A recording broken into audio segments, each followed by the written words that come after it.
ಇತ್ತೀಚಿನ ದಿನಗಳಲ್ಲಿ ಹದಿಹರೆಯದವರಲ್ಲಿ ಮಾದಕ ವಸ್ತು ಬಳಕೆ ಮತ್ತು ವ್ಯಸನವು ಹೆಚ್ಚಾಗುತ್ತಿರುವುದು ಅತ್ಯಂತ ಕಳವಳಕಾರಿಯಾದ ಸಂಗತಿಯಾಗಿದೆ. ಸುಮಾರು 14ರಿಂದ 18 ವರ್ಷ ವಯಸ್ಸಿನಲ್ಲಿರುವವರಲ್ಲಿ ಈ ಮಾದಕ ವಸ್ತುವಿನ ಪ್ರಯೋಗದ ಒಲವು ಅತಿ ಹೆಚ್ಚಾಗಿ ಕಂಡುಬಂದಿದೆ. ಭಾರತದಲ್ಲಿ ಪ್ರತಿ 3ರಲ್ಲಿ 1 ಹದಿಹರೆಯದವರು ಮಾದಕ ದ್ರವ್ಯವನ್ನು ಸೇವಿಸುತ್ತಾರೆ.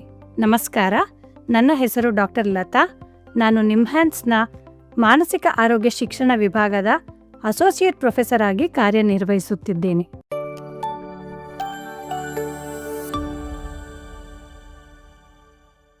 ಮಾದಕ ವಸ್ತು ಬಳಕೆಯ ಅಸ್ವಸ್ಥತೆ ಎಂದರೇನು?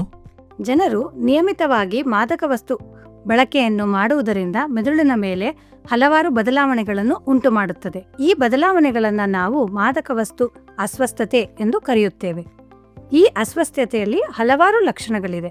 ಇದರ ಪ್ರಮುಖ ಲಕ್ಷಣ ವಸ್ತುವಿನ ಬಳಕೆಯ ಮೇಲೆ ಸಂಪೂರ್ಣವಾಗಿ ನಿಯಂತ್ರಣವನ್ನು ಕಳೆದುಕೊಳ್ಳುವುದು.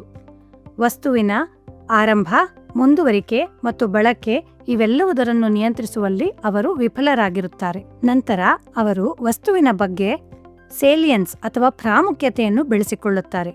ಅಂದರೆ ಆ ವಸ್ತುವನ್ನ ಸಂಗ್ರಹಿಸುವುದು ಮತ್ತು ಬಳಸುವುದರಲ್ಲಿ ಅವರು ಹೆಚ್ಚಿನ ಸಮಯನ ಕಳೀತಾ ಇರ್ತಾರೆ. ಹಲವರು ಮಾದಕ ವಸ್ತುವಿನ ಬಳಕೆಯಿಂದ ಹಾನಿಗೂ ಸಹ ಒಳಗಾಗುತ್ತಾರೆ. ಆದರೂ ಸಹ ಅವರು ಇದರ ಬಳಕೆಯನ್ನ ಮುಂದುವರಿಸುತ್ತಾರೆ. ಅನಂತರ ಅವರು ಟಾಲರೆನ್ಸ್ ಅಥವಾ ಸಹಿಷ್ಣುತೆಯನ್ನು ಬಳಸಿಕೊಳ್ಳುತ್ತಾರೆ. ಅಂದರೆ ಅಗತ್ಯವಿರುವ ಎಫೆಕ್ಟ್ ಅಥವಾ ಪರಿಣಾಮವನ್ನು ಅನುಭವಿಸಲು ಅವರು ಹೆಚ್ಚಿನ ಪ್ರಮಾಣದ ವಸ್ತುವನ್ನ ಬಳಸಬೇಕಾಗುತ್ತದೆ. ಹಲವರು ವಿತ್ಡ್ರಾವಲ್ ಸಿಂಪ್ಟಮ್ಸ್ ಅಥವಾ ಅದರ ಅಡ್ಡ ಪರಿಣಾಮಗಳನ್ನು ಕೂಡ ಅನುಭವಿಸುತ್ತಾರೆ. ಹಲವು ಬಾರಿ ಅವರಲ್ಲಿ ಈ ವಸ್ತುಗಳನ್ನು ಬಳಸಲು ಅತಿಯಾದ ಬಯಕೆ ಅಥವಾ ಕ್ರೇವಿಂಗ್ ಸಹ ಉಂಟಾಗುತ್ತದೆ. ಹದಿಹರೆಯವು ಮಾದಕ ವಸ್ತುಗಳ ಬಳಕೆಗೆ ಒಂದು ಅಪಾಯಕಾರಿ ಸಮಯ ಏಕೆ? ಮತ್ತು ಇದರ ವ್ಯಸನಕ್ಕೆ ಯಾರು ಹೆಚ್ಚಾಗಿ ಗುರಿಯಾಗುತ್ತಾರೆ? ಹದಿಹರೆಯವು ಮಾದಕ ವಸ್ತುವಿನ ಬಳಕೆ ಅಥವಾ ಪ್ರಯೋಗ ಮಾಡುವ ಅವಧಿಯಾಗಿದೆ. ಈ ಅವಧಿಯಲ್ಲಿ ಮಿದುಳು ಬೆಳವಣಿಗೆಯ ಹಂತದಲ್ಲಿರುತ್ತದೆ. ಮೆದುಳಿನಲ್ಲಿ ಮೊದಲು ಗ್ರೇ ಮ್ಯಾಟರ್ ಅಥವಾ ಬೂದು ಬಣ್ಣದ ಅಂಶ ಫಸ್ಟ್ ಬೆಳವಣಿಗೆ ಆಗುತ್ತದೆ. ಅದರ ಅರ್ಥ ಏನೆಂದರೆ ಅಲ್ಲಿ ಭಾವನಾತ್ಮಕ ಸರ್ಕ್ಯೂಟ್ಗಳು ಮೊದಲು ಬೆಳವಣಿಗೆ ಆಗ್ತದೆ. ಅದಾದ ನಂತರ ಅರಿವಿನ ಸರ್ಕ್ಯೂಟ್ಗಳು ಬೆಳವಣಿಗೆ ಆಗ್ತದೆ. ಅದರಿಂದ ನಮ್ಗೇನು ಗೊತ್ತಾಗುತ್ತೆ ಅಂದರೆ ಈ ವಯಸ್ಸಿನಲ್ಲಿ ಹದಿಹರೆಯದವರು ಹೆಚ್ಚಾಗಿ ಭಾವನಾತ್ಮಕರಾಗಿರುತ್ತಾರೆ ಮತ್ತೆ ಅವರ ಅರಿವಿನ ಸರ್ಕ್ಯೂಟ್ಗಳ ಬ್ರೇಕ್ಗಳು ಇನ್ನ ಬೆಳವಣಿಗೆ ಆಗಿರೋದಿಲ್ಲ. ಹದಿಹರೆಯವು ಹಠಾತ್ ಪ್ರವೃತ್ತಿಯನ್ನು ಹೊಂದಿರುವ ಅವಧಿಯಾಗಿದೆ, ಅಂದರೆ ಇಂಪಲ್ಸಿವಿಟಿ. ಈ ಪ್ರವೃತ್ತಿಯು ಅವರನ್ನು ವಸ್ತುಗಳನ್ನು ಬಳಸುವುದರ ಕಡೆಗೆ ಪ್ರೇರೇಪಿಸುತ್ತದೆ. ಅನಂತರ ಮಿದುಳಿನಲ್ಲಿ ಆಗುವ ಮತ್ತೊಂದು ಬದಲಾವಣೆಯನ್ನು ಸೈನಾಪ್ಟಿಕ್ ಪ್ರೂನಿಂಗ್ ಎಂದು ಕರೆಯುತ್ತೇವೆ.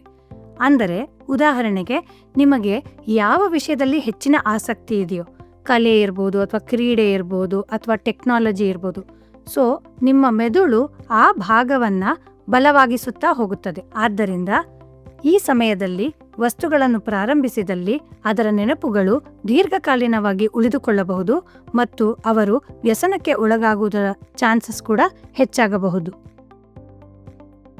ಮಾದಕ ವಸ್ತು ಬಳಕೆಯ ಅಸ್ವಸ್ಥತೆಗಳನ್ನು ಎದುರಿಸಲು ವಿವಿಧ ಸೇವೆಗಳು ಯಾವುವು? ಮಾದಕ ವಸ್ತುವಿನ ಬಳಕೆಯಿಂದ ಹೊರಬರಲು ಸಹಾಯ ಪಡೆಯಲು ಹಲವಾರು ಚಿಕಿತ್ಸೆಗಳು ಲಭ್ಯವಿದೆ. ಅದರಲ್ಲಿ ವಸ್ತುವಿನ ನಿಯಂತ್ರಣವನ್ನು ನಿಯಂತ್ರಿಸಲು ಮತ್ತು ಅದರ ಕಡು ಬಯಕೆ ಮತ್ತು ಹಾನಿಗಳನ್ನು ನಿಯಂತ್ರಿಸಲು ಕೂಡ ಹಲವಾರು ಚಿಕಿತ್ಸೆಗಳು ಲಭ್ಯವಿದೆ. ಹಲವಾರು ಕೌನ್ಸಿಲಿಂಗ್ ಟೆಕ್ನಿಕ್ಸ್ ಅಥವಾ ತಂತ್ರಗಳು ಸಹ ಲಭ್ಯವಿದೆ. ಮತ್ತು ಇದನ್ನು ನಿಲ್ಲಿಸಲು ಪ್ರಯತ್ನ ಪಡುತ್ತಿರುವಾಗ ಮರುಕಳಿಸುವ ಸಾಧ್ಯತೆ ಹೆಚ್ಚಾಗಿದೆ. ಅದನ್ನು ನಾವು ರಿಲ್ಯಾಪ್ಸ್ ಅಂತ ಕರಿತೀವಿ. ಸೊ ಈ ರಿಲ್ಯಾಪ್ಸನ್ನು ಪ್ರಿವೆಂಟ್ ಮಾಡೋದಕ್ಕೂ ಅಥವಾ ನಿಯಂತ್ರಿಸಲು ಕೂಡ ಚಿಕಿತ್ಸೆಗಳು ಲಭ್ಯ ಇದೆ. ಮಾದಕ ವಸ್ತುಗಳ ಬಳಕೆಯ ತಡೆಗಟ್ಟುವಿಕೆ ಮತ್ತು ಚಿಕಿತ್ಸೆಯಲ್ಲಿ ಕುಟುಂಬ ಸದಸ್ಯರ ಪಾತ್ರವೇನು?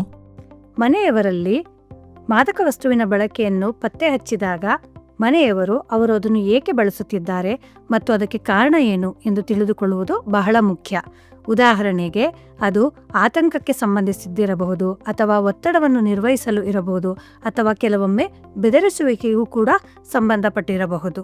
ಆದ್ದರಿಂದ ನಾವು ಈ ಕೆಳಕಂಡಂತಹ ಸಮಸ್ಯೆಗಳು ಇದ್ದಲ್ಲಿ ಅದನ್ನು ಪತ್ತೆ ಹಚ್ಚಬೇಕು ಮತ್ತು ಅದಕ್ಕೆ ಚಿಕಿತ್ಸೆಯನ್ನು ನೀಡೋದ್ರ ಮೂಲಕ ಕೂಡ ಅವರನ್ನು ಈ ವ್ಯಸನದಿಂದ ಮುಕ್ತಿಪಡಿಸಬಹುದು. ನಾನು ಮೊದಲೇ ಹೇಳಿದಂತೆ ಹದಿಹರೆಯದ ಸಮಯದಲ್ಲಿ ಮಿದುಳಿನಲ್ಲಿ ಆಗುವಂತಹ ಹಲವಾರು ಬದಲಾವಣೆಗಳಿಂದ ಅದು ಒಂದು ನಿರ್ಣಾಯಕ ಅವಧಿಯಾಗಿದೆ. ಮತ್ತು ಈ ಸಮಯದಲ್ಲಿ ಯಾರಾದರೂ ಮಾದಕ ವಸ್ತುಗಳ ಪ್ರಯೋಗ ಅಥವಾ ಅದರ ಬಳಕೆಯನ್ನು ಮಾಡಿದಾಗ ಅವರು ಅದರ ವ್ಯಸನಿಗಳಾಗುವಂತಹ ಚಾನ್ಸಸ್ ಅತಿ ಹೆಚ್ಚಾಗಬಹುದು ಮತ್ತು ಅದರ ಹಾನಿಗಳಿಗೂ ಕೂಡ ಅವರು ತುತ್ತಾಗಬಹುದು. ಆದ್ದರಿಂದ ಹದಿಹರೆಯದ ಸಮಯದಲ್ಲಿ ಮಾದಕ ವಸ್ತುಗಳನ್ನು ಬಳಸದೇ ಇರುವುದು ಇದನ್ನು ತಡೆಗಟ್ಟುವಲ್ಲಿ ಬಹಳ ಮುಖ್ಯ ಪ್ರಯತ್ನ. ಅದಲ್ಲದೆ ಈ ವ್ಯಸನದಿಂದ ಬಳಲುತ್ತಿರುವವರು ಚಿಕಿತ್ಸೆಯನ್ನು ಪಡೆದುಕೊಳ್ಳುವುದು ಬಹಳ ಮುಖ್ಯ.